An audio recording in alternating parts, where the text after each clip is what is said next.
Hey guys, I'm Mike Stephenson here in our Nevada Sportsnet studio. In 2024, Reno Aces manager Blake Lalli gave the gift of life, donating one of his kidneys to his ailing girlfriend Aaliyah Hartung, and then running onto the field with the Biggest Little Cities ball club just a couple months later.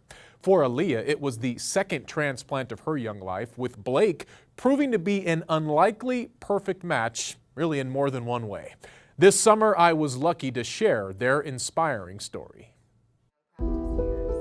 Aaliyah Hartung thought she was in tip-top shape. I was a really healthy kid growing up here in Reno, Nevada, and I was in competitive sports, but kids never get blood work if they're not sick. And I had sports physicals and everything, and I went all the way through high school, and then I did my freshman year of college here at UNR, and I had finished my finals. It was my math final. The very next morning, my legs were cramping so bad that I couldn't walk, and that's what took me to the ER. And when they drew blood, I found out I was an end-stage kidney failure. Little did the Spanish Springs graduate know, her kidneys were underdeveloped. Her body had been compensating for virtually her entire life. I actually specifically remember when they told me I needed the kidney transplant, I said, isn't there a vitamin or something I can take? You know, I had no idea. I don't think I realized how sick I was, and I had a lot of doctors tell me, you don't know what it's like to wake up and feel good. Aaliyah's mom, Sandy, would prove to be a perfect match, donating one of her kidneys to her daughter in 2008. But transplants sometimes have expiration dates, and 15 years later came a critical doctor's visit. He had tears in his eyes. He said, Aaliyah, I think it's time to get an evaluation. My initial reaction was like, I'll do anything to help. Enter Reno Aces manager Blake Lalli, Aaliyah's boyfriend since 2021. We approached it like, hey, I'm gonna get tested. I'm gonna be your match. You're gonna be healthy. I'm gonna be healthy. This is gonna be great. Like, it's gonna be like, we got this. And having that conversation, and that's how we lived, and that was our mindset, that really helped. Sure enough, they were more than just a compatible couple, with the extremely long odds landing in their favor. She walked in the door and I said, hey, I'm your match. And she was like, they called? I was like, they called. And so it was. We just welled up in tears and didn't know what to say, and then I think we opened a bottle of champagne. Yeah. And it was our last drink.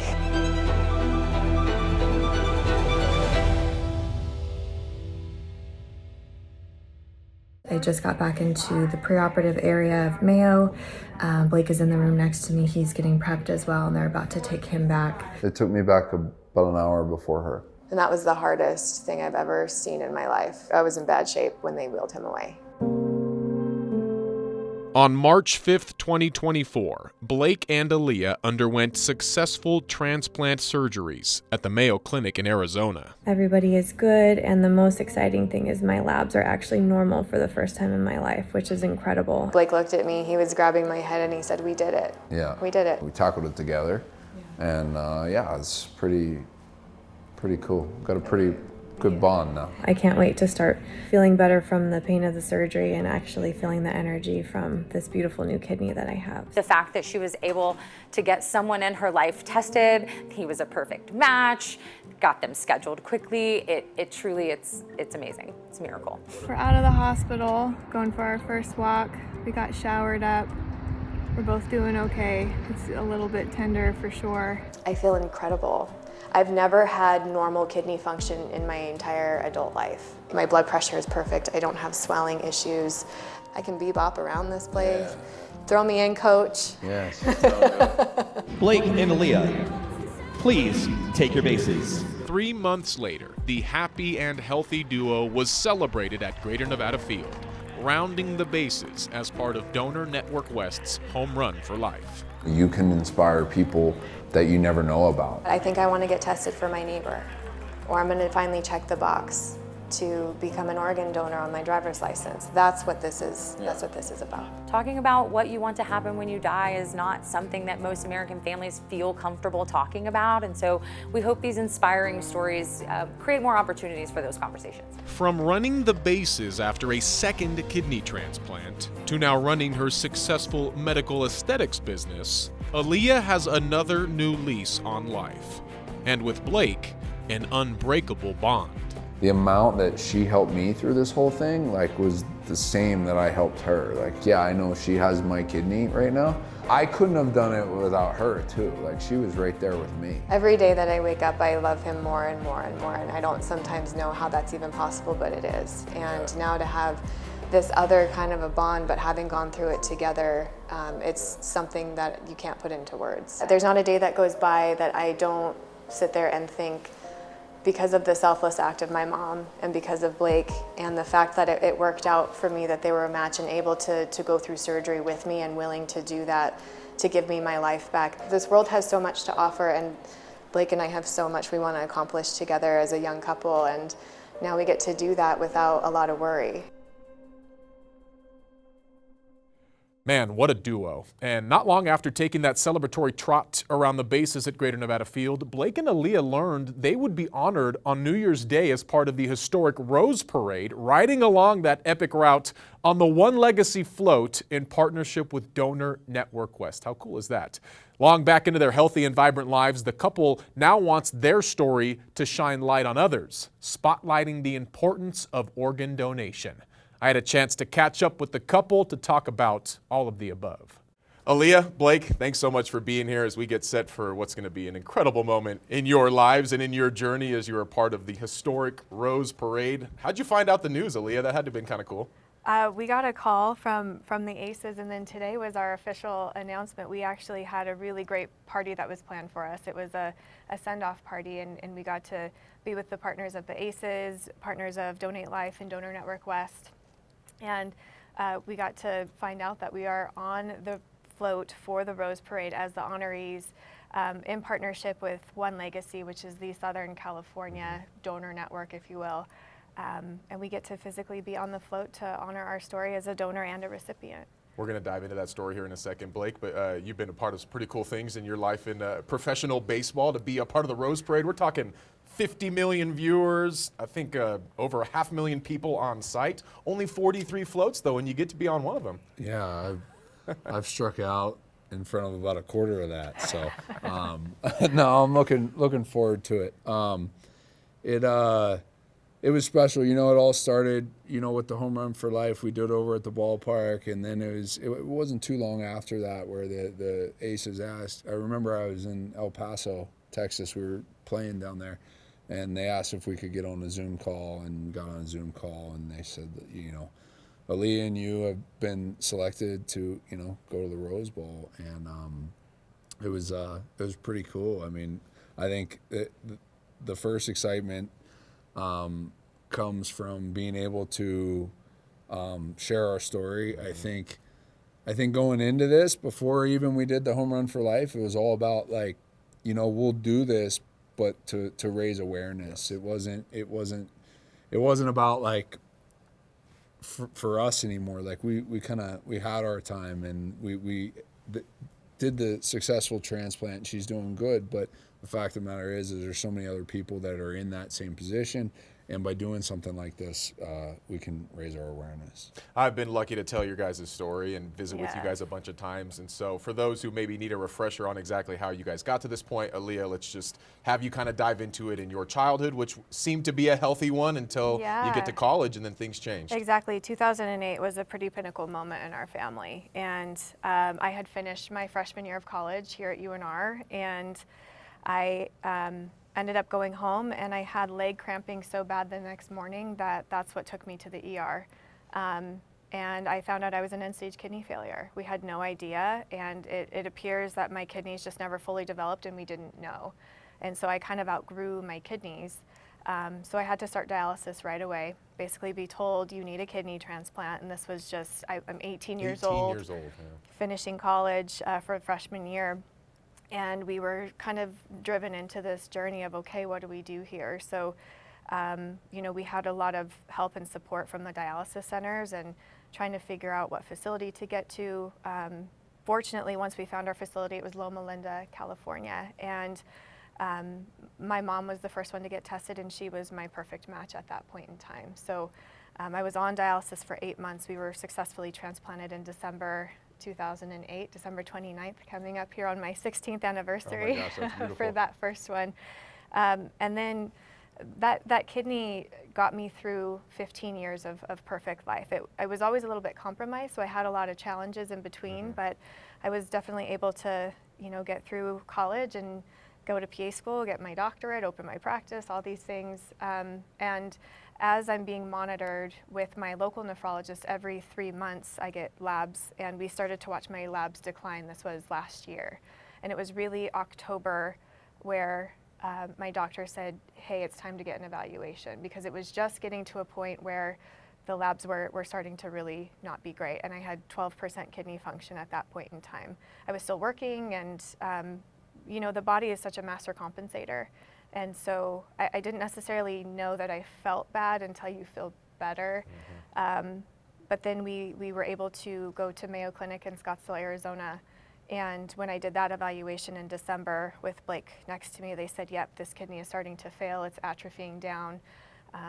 And as you had mentioned beautifully before, organs can have expiration dates. And it was the expiration date of my very first one.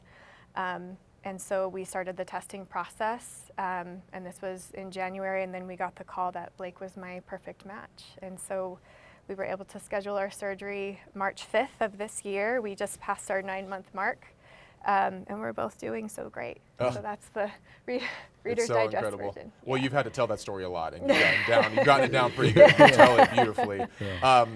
Enter you into the picture, Blake. Of course, you met this beautiful young gal as the manager of the Reno Aces. You strike up this awesome relationship, and then fast forward, suddenly you're getting tested to potentially give her a piece of your body. And sure enough, it all works out. But I know, I guess just for you diving into that had to have been a little bit daunting, right? Yeah, it wasn't at the time. I think you just act on what's in front of you, and what's in front of you is the person next to me needed help, and it's like, yeah, I'll get tested. I didn't even think twice about it. I think there's actually been times post-transplant where you're able to kind of look back on it and reflect. But for the longest time, even I think when we had the transplant, and even halfway through this year, there were times where you weren't really able to digest it all. And I'm sure there'll be more moments where we digest it. I think the Rose Bowl is one of them, right?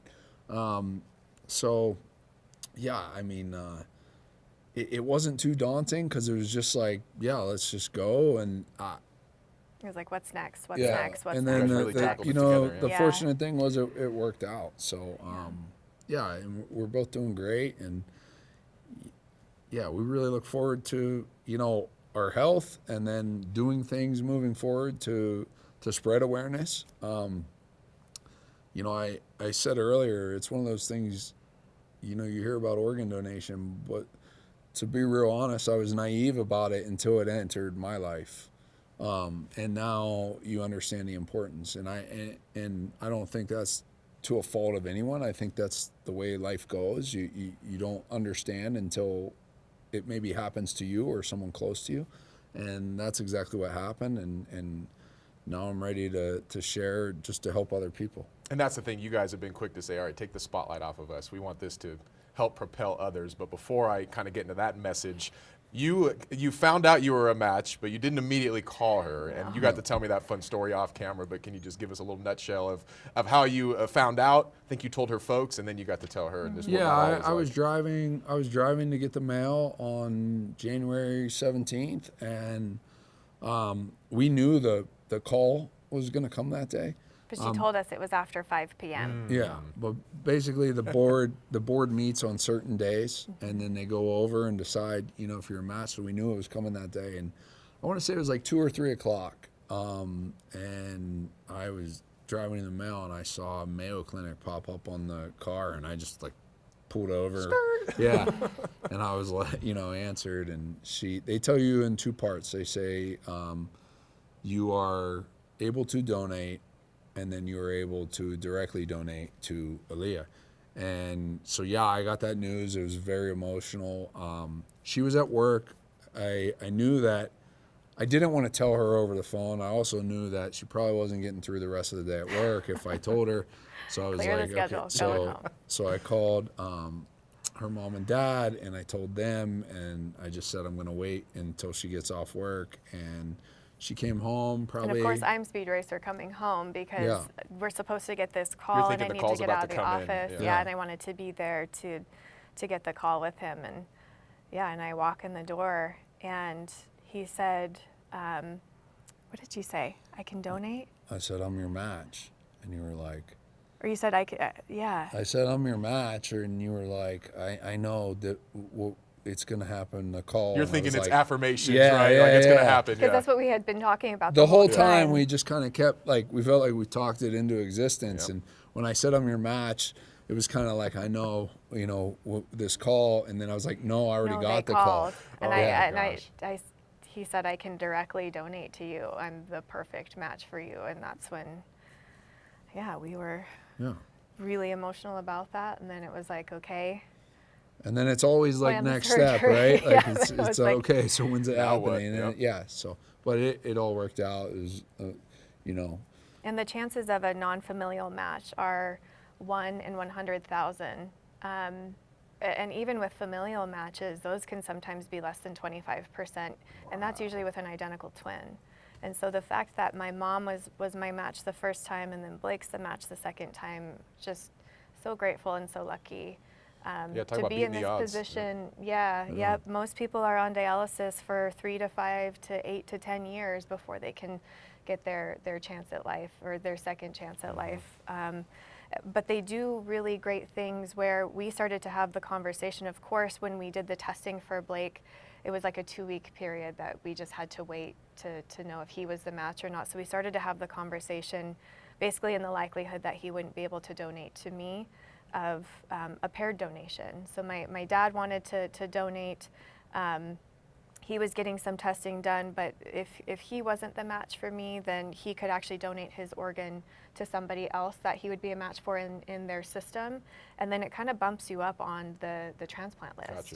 Gotcha. And so they can't tell you a timeline of when they can get you the kidney, but because you donated an organ, they can get one back to you in a quicker manner than usually a 5-year time frame. Okay. And so we started talking about certain paired donations. There were other family members that wanted to get tested, so we basically kind of had, okay, when we get the call that Blake's not the match, we go to this next thing. And the fact that we got the Didn't have call to. and we had that 1 in 100,000 odd in our favor, we were the one. Yeah. Then we called Mayo and they said, okay, let's get you scheduled. Couple Like a months later, haircut. right? Less than a couple months, like a haircut. You had joked was, before. yeah. You had told me before that seeing him get wheeled away was Oh. the hardest moment, or one of the hardest moments of your life. I guess when you guys look back on the whole surgery and the days following, how much did that really set a foundation for where you are now? I guess. I mean, so that day of that surgery, and Mayo Clinic is huge, and their preoperative area, I think there's about 100 pre-op rooms, and they put us together. We were in a room side by side, and so they were able to open up the wall, so we were together, our family was there, and one of Blake's near brothers is there with us, and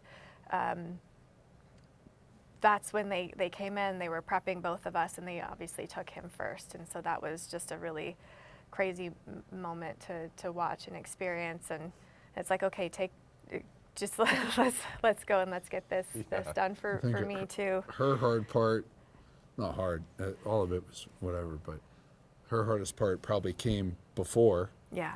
and mine came after, So he finished his surgery before and mine. she was still in. Yeah. So when I got out of surgery and I want to know how Aaliyah is, like, she's not done yet.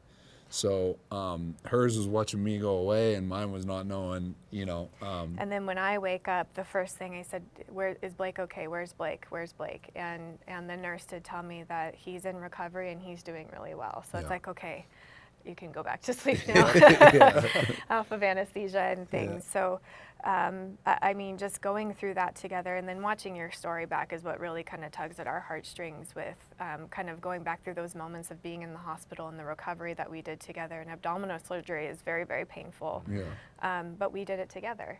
And from where we are at now, I can't even believe it's been the slowest, fastest time of my life and Blake's life.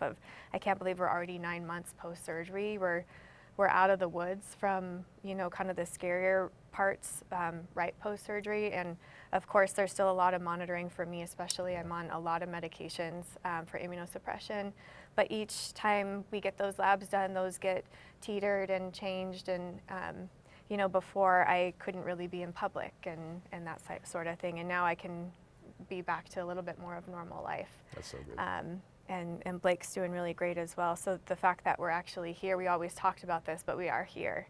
You've made it. And the odds were in our favor. We prevented dialysis and basically got healthy together and going to continue that together. It's something that at the little event they had at the ballpark for you guys, Aaliyah, you pointed out so beautifully how you guys really don't take this lightly, of how fortunate you guys were and how fortunate you are. We actually have your mom here with us off camera. Sandy, thanks so much for being here. So both of your donors are within an arm's reach of you, and you can still squeeze onto them, and you can still hold them and feel their warmth.